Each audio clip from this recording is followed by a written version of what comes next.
Finland Finland Finland welcome to Finland. अभी मैं Finland में मौजूद हूँ। फिनलैंड का वेदर कैसा है, फिनलैंड कंट्री कैसी है, एशियंस के लिए कंट्री कैसी है, आप फिनलैंड आ कैसे रह सकते हैं, फिनलैंड की टोटल पॉपुलेशन कितनी है, फिनलैंड की इमिग्रेशन पॉलिसीज़ कैसी है और आप किस प्रोग्राम के तहत फिनलैंड आ सकते हैं। इन सब सवालों के जवाब आपको इस वीडियो के अंदर मिल जाएंगे। वीडियो कंटिन्यू करने से पहले आपसे रिक्वेस्ट है कि चैनल को सब्सक्राइब लाजमी कर दीजिएगा। जैसे आपको पता है कि पूरे यूरोप के अंदर इमिग्रेशन पॉलिसीज़ बड़ी तेज़ी से चेंज हो रही हैं, स्पेशली थर्ड नेशनल कंट्रीज़ के लोगों के लिए, जैसे इंडिया, पाकिस्तान, नेपाल, बांग्लादेश के लोगों के लिए। क्योंकि स्पेशली इंडियंस की बात की जाए तो Indian world wide nation wide सबसे बड़ी अब वो पॉपुलेशन बन चुके हैं और वहाँ से अब बहुत से लोग मूव करके आ रहे हैं यूरोप साइड पे। और जैसे पाकिस्तान की बात करें, 25 करोड़ आवाम है, तो अभी 25 करोड़ कह रहे हैं कि हमें यूरोप भेज दिया जाए। तो अभी हमने जी अपना जो कंपनी हमने अपनी स्टार्ट कर ली है यहाँ पे फिनलैंड में। तो अभी उसी सिलसिले में मैं आया था यहाँ पे। ये ऊपर आपको बोर्ड दिखाता हूँ, अभी जूम भी करता हूँ। ये डाटा पॉपुलेशन होता है यहाँ पे। फिनलैंड की पॉपुलेशन कितनी है, 56,46,000 और 84। ये भाई इनके एग्जैक्ट फिगर है आज के।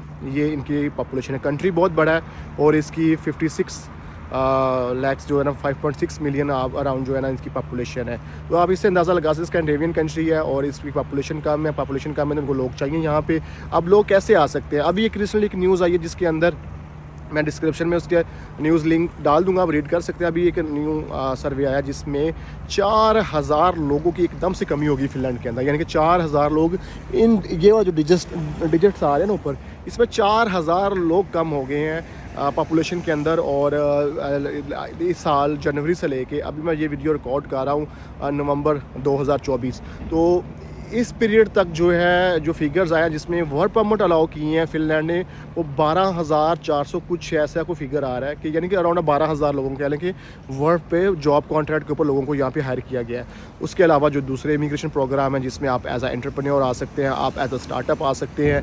ये ऐसे प्रोग्राम हैं जिसमें अगर आपके डॉक्यूमेंटेशन, आपका बिजनेस प्लान, आपकी प्रॉपर डॉक्यूमेंटेशन है तो आपको 100% फिनलैंड वीज़ा देगा। अब यहाँ बात आती है, कई लोग आपको कहेंगे 15 दिन में फिनलैंड का वीज़ा। भाई 15 दिन के में वीज़ा तो लग जाता है, लेकिन उसकी तैयारी करने में भी थोड़ा टाइम लगता है ना। तो ये बात तो गलत है कि आप लोगों को गुमराह करेंगे 15 दिन में वीज़ा ले। 15 दिन में भाई 15 दिन में तो अपॉइंटमेंट मिलती है वीज़ा अप्लाई करने के लिए, आपकी डॉक्यूमेंटेशन होती है, फिर आपको अपॉइंटमेंट बुक करनी पड़ती है। और बहुत से लोग ऐसे यहाँ पे, मैं फिनलैंड में भी आया हूँ, जैसे आपको पता है हर जगह पे एजेंट्स और प्रोफेशनल्स भी होते हैं, एजेंट्स भी होते हैं, कुछ ऐसे जो चलते फिरते एजेंट बन जाते हैं, जैसे पुर्तगाल में है। इस तरह यहाँ पे भी हैं काफ़ी लोग हैं और जिनको डॉक्यूमेंटेशन का पता ही नहीं कि डॉक्यूमेंट्स होते क्या हैं, और डॉक्यूमेंटेशन की वजह से रिफ्यूज़ल। मेरे पास काफ़ी केसेस आए हुए हैं जो एज एंटरप्रेन्योर लोग जिन्होंने केसेस अप्लाई किए थे, उनके रिफ्यूज़ल आ गए हैं। उनको बिजनेस प्लान ही नहीं बनाना था बेसिकली आप अगर एज एंटरप्रेन्योर यूरोप में कहीं मूव करते हैं, किसी अच्छी कंट्री में जाते हैं या कहीं भी आप करना चाहते हैं, तो बिजनेस प्लान आपका स्ट्रॉन्ग होना चाहिए। ये चैट जीपीटी वाले, AI वाले वो बना के ऐसे, मेरा ख्याल है गौरों के जो बच्चे हैं ना वो भी इससे अच्छा बिजनेस प्लान बना लेंगे। तो वो चैट जीपीटी वाले और एडिट करके सन 99 के जो ना बिजनेस प्लान को एडिट करके आपको दे ही जा रहे हैं। पता ही नहीं है चैम्बर ऑफ कॉमर्स को क्या रिक्वायरमेंट है इस कंट्री की, इस कंट्री के अंदर बिज़नेस की क्या रिक्वायरमेंट है, किस फील्ड के अंदर बिज़नेस आपको स्टार्ट करना चाहिए या क्या आपकी एक्सपर्टीज़ क्या होनी चाहिए, कुछ नहीं पता। ऐसे ही बस लोगों को बेवकूफ़ बना रहे हैं। जब बेवकूफ़ बनाते हैं डॉक्यूमेंटेशन 2 नंबर होती है। जब डॉक्यूमेंटेशन 2 नंबर होती है तो उस कंट्री में जब इमिग्रेशन में जाती है तो इमिग्रेशन पॉलिसीज़ चेंज करने में मजबूर हो जाती है। तो यही सीन है।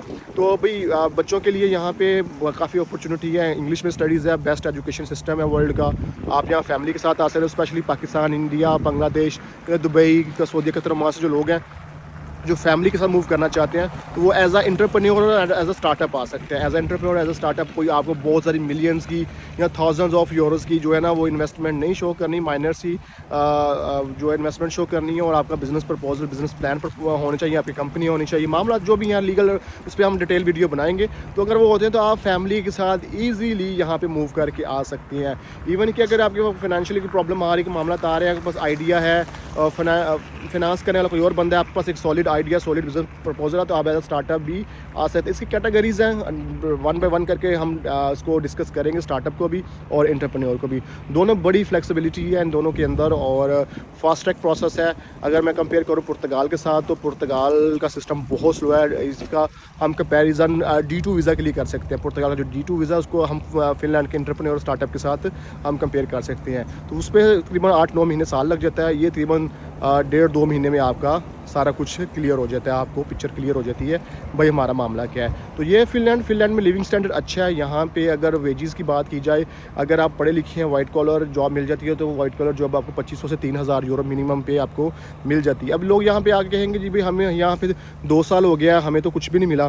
तो भाई आपको 2 साल हो गया यहाँ पे, तो आप स्टडी वीज़ा पे आए हैं, स्टडी वीज़ा पे आए हैं, फिर आपके पास विजन नहीं है, आपके अंदर कॉन्फिडेंस नहीं है, आपके अंदर कॉन्फिडेंस नहीं है, तो आप बाहर जाके आप देसियों के पीछे पीछे घूम रहे होते हैं, तरले डाल रहे होते हो, भाजी सानू जॉब लगवा दो। तो अगर ये वाले आप मेंटालिटी के बंदे हैं तो फिर तो आपके लिए कुछ नहीं है। आप इनकी वेबसाइट्स हैं, ऑफिस हैं, एम्प्लॉयमेंट एजेंसीज़ हैं, वहाँ पे जाएँ, अगर क्वालिफाइड है आपको 100% जॉब मिलती है। मैंने बहुत से लोग यहाँ देखे हैं, IT स्पेशली IT वाले लोग जो हैं वो मार नहीं खाते। IT वाले बंदे को आते ही, IT वाला बंदा वैसे भी एज अ फ्रीलांसर काफ़ी अच्छा अर्न कर लेता है, तो उसको वैसे भी जॉब की कहीं प्रॉब्लम नहीं होती। तो अगर आप भाई IT पर्सन है, अगर आपकी IT कंपनी है और आप उसी कंपनी को यहाँ पे लाना चाहते हैं, तो फ़िनलैंड IT का हब है। यहाँ पे IT वालों को बड़ी अपॉर्चुनिटीज़ दी जाती हैं, क्वालिफाइड बंदों को बहुत ज़्यादा अपॉर्चुनिटीज़ दी जाती हैं, तो आप अप्लाई करके आ सकते हैं। सिटीज़नशिप जो है पहले 5 साल थी इसकी, अब इन्होंने 8 साल कर दी सिटीज़नशिप।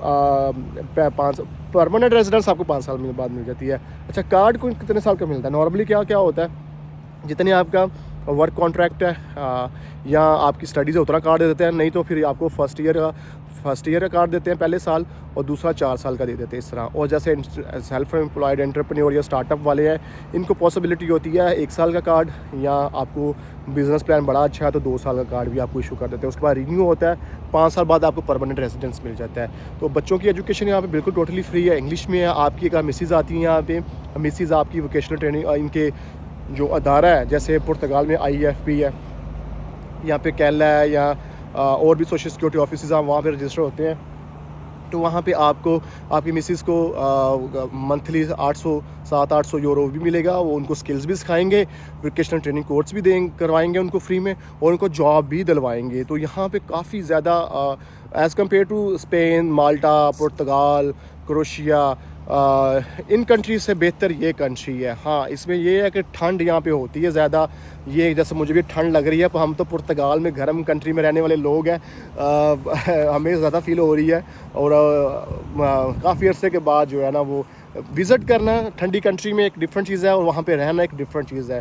तो यहाँ पे थोड़ा वेदर जो है वो थोड़ा फ्रस्ट्रेटेड टाइप है, गीला गीला रहता है, नमी रहती है, बारिश और इस तरह की स्नो अभी कुछ मैंने वीडियो डाली थी कुछ दिन पहले, बर्फ़ पड़ी थी, लेकिन अब आप देखें बिल्कुल बर्फ़ का नामो निशान नहीं है। और यहाँ पे बिल्कुल सूरज है, लेकिन ठंड हो गई है, बारिश का कोई पता नहीं होता, कभी भी आ जाती है।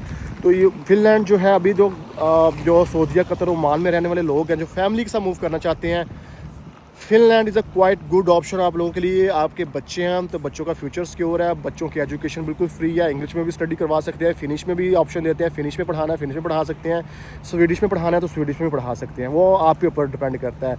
मेरा अपना ख्याल लोकल लैंग्वेज में पढ़ाना चाहिए, अगर इस कंट्री में नेशनलिटी लेनी है बच्चों को लोकल लैंग्वेज ही। अगर आप कहते हैं नहीं हमने बच्चों को इंग्लिश में पढ़ाना है, तो भाई इंग्लिश मीडियम भी यहाँ पे स्कूल है और गवर्नमेंट सपोर्ट करती है।